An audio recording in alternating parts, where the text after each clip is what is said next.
Salut à tous et bienvenue encore sur la chaîne JKM Officiel TV. Oui, aujourd'hui je voulais quand même faire une petite analyse sur deux événements qui se sont produits presque au même moment et sur deux personnes différentes.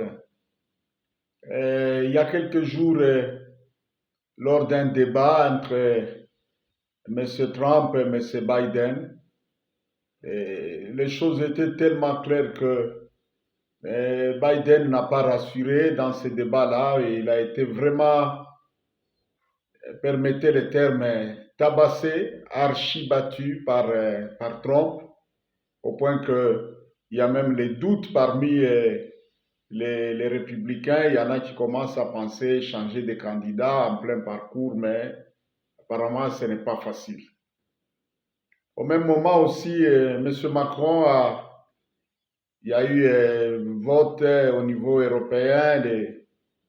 Les partis de droite ont vraiment remporté beaucoup de sièges. Et je ne sais pas, sentant sa mort prochaine, il a anticipé, il a dissous le Parlement, il a anticipé des élections. Mais là aussi, il vient d'être tabassé copieusement et Marine Le Pen et les partis de droite sont sortis en première place et deuxième place et la coalition présidentielle a pris seulement la troisième place dans les législatives. Alors, quand j'ai commencé à regarder ces événements-là, je me suis dit, quelle coïncidence. Est-ce on assiste là à des malheurs jumeaux ou ce sont les victimes de ces malheurs qui sont des jumeaux? Et vous savez, il y a un syndrome, quelque chose qui se révèle dans leur façon depuis un certain temps, certaines résolutions, certaines positions, certaines choses que Macron fait ne marchent pas, ne tournent pas et il y a quelque chose, il y a des erreurs stratégiques qui se font un peu en chaîne là. Mais curieusement, la même chose aussi, Biden a semblé manifester le même syndrome là dans le débat présidentiel parce que échouer ce débat-là, ça risque de faire que même aux élections, les choses basculent en faveur de Trump. Euh, En les voyant faire les choses et en voyant ce qui les arrive là, j'ai trouvé quelque chose qui est dit dans les Écritures là, un signal pas très bon qui arrive à toutes les deux personnes là. Si vous lisez Deutéronome chapitre 28, de verset 28 au verset 29, là c'est Dieu qui parle. Quand Israël n'est pas en bon accord avec lui, les choses qui vont arriver au peuple d'Israël, il dit, l'Éternel te frappera de délire, d'aveuglement, d'égarement d'esprit. Tu tâtonneras en plein midi comme un aveugle qui tâtonne dans l'obscurité. Tu n'auras point de succès dans toutes tes entreprises. Vous savez ce qu'on appelle le délire, l'égarement d'esprit, c'est une malédiction en fait. Si on ne doit pas mâcher les mots, c'est une malédiction. Il y a quelque chose qui arrive à tous ces deux messieurs-là. Et quand je vois les choses se profiler à l'horizon, je suis en train de voir que les choses risquent de tourner mal pour tous les deux là. Aux élections prochaines, ça risque de tourner mal.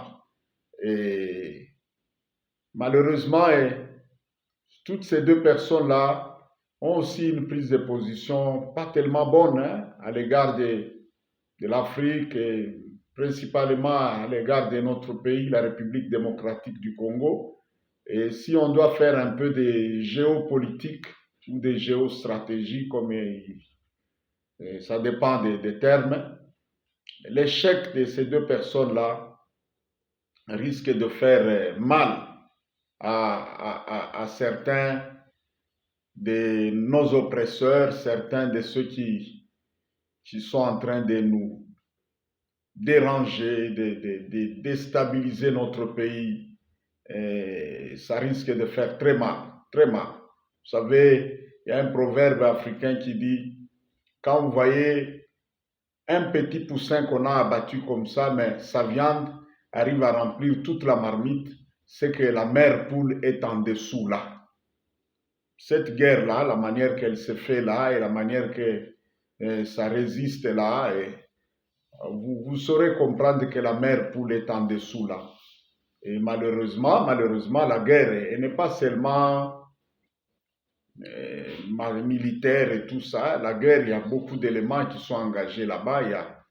Il y a des forces mystiques, des forces spirituelles qui sont aussi engagées. Je pense que ces forces-là sont en plein boulot, bien que ça avance lentement, mais ce boulot-là est en train de se faire et il y a un esprit d'égarement, un esprit d'erreur qui est en train de s'emparer de certains camps, de certains...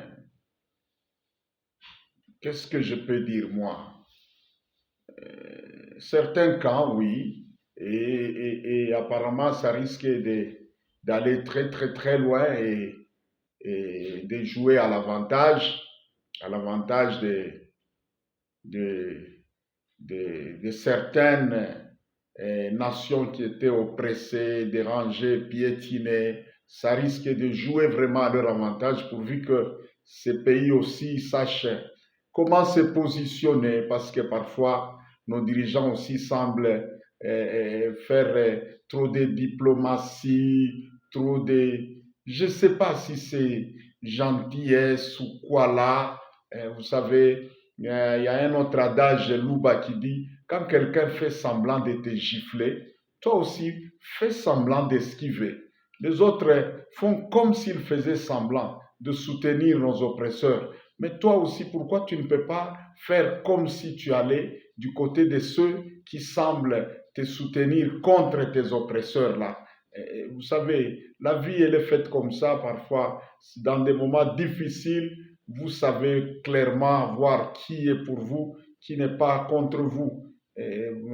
Donc, pour revenir aux deux malheurs là, je ne sais pas si on peut dire que ce sont des malheurs jumeaux ou c'est finalement les victimes là qui sont des malheureux jumeaux.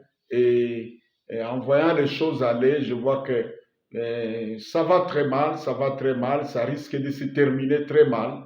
Et aux élections là, présidentielles, je pense que les deux malheurs jumeaux là risquent d'être changés et faire finalement des deux victimes là des malheureux jumeaux, des malheureux jumeaux. Et je pense que si pareille chose arrivait pour l'Afrique là, et particulièrement pour la RD Congo, ça sera une bonne chose, bien que ce ne sera pas ça qui va garantir totalement la fin de notre malheur, mais ça ne sera pas du tout une mauvaise chose. Ça pourra jouer à notre avantage pourvu que nos autorités fassent aussi preuve de beaucoup de pragmatisme. Vous voyez le pragmatisme anglo-saxon là. Eux, ils le font même dans le catch. Là, vous allez voir quelqu'un qui a un adversaire très fort là. À un moment, il descend un peu, et il ramasse quelque chose là et boum, l'adversaire très fort là est battu. Et quand la guerre est là, eh bien, la guerre, c'est la guerre. La guerre, c'est la guerre. Et quand c'est la guerre, bon, il faut savoir se battre avec tous les moyens que vous pouvez avoir à votre disposition. Sachez vous battre. Je pense que c'est le moment où les Africains doivent aussi apprendre un peu à, à, à se positionner, à savoir un peu comment jouer avec certaines opportunités qui se présentent. Dieu, c'est le maître des temps et des circonstances. Parfois, la seule façon dont Dieu soutient les gens, même dans un conflit, une bataille, c'est de vous donner parfois des opportunités, des positions qui vous seront un peu favorables pour vous faciliter la tâche dans la bataille. Dieu ne descendra pas combattre pour vous, combattez et l'Éternel viendra combattre avec vous ensemble. Voilà un peu ce que je voulais raisonner. Et bon, je prends aussi le temps de souhaiter. Je ne sais pas si, en cas d'échec comme ça, on dit quoi? Mes condoléances ou c'est quoi encore? Bon appétit ou quoi? Vous savez, le français là, parfois ça nous complique, hein? Ça nous complique parfois et il faut toujours s'entraider un peu dans les jeux des mots là. Et un échec comme ça dans les élections, je ne sais pas si on dit mes condoléances ou on dit bon appétit ou on dit courage ou quoi. Mais quand même, c'est arrivé là, c'est arrivé. Pour le moment, on peut appeler ça des malheurs jumeaux, mais on ne sait pas si à la fin, ça. En tout cas, je sens que ça va faire, ça risque de faire et ça tend à faire des jumeaux malheureux.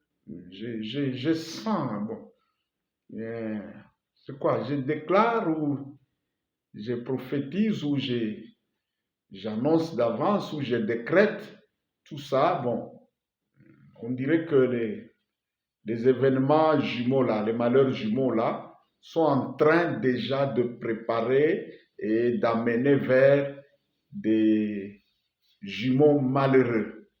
Ça dépend. Bon, moi, je vois qu'on tend vers ça. En tout cas, merci beaucoup. Merci beaucoup. Passez une très bonne journée. Bon début de semaine et à la prochaine sur notre chaîne JKM Officiel TV. Merci.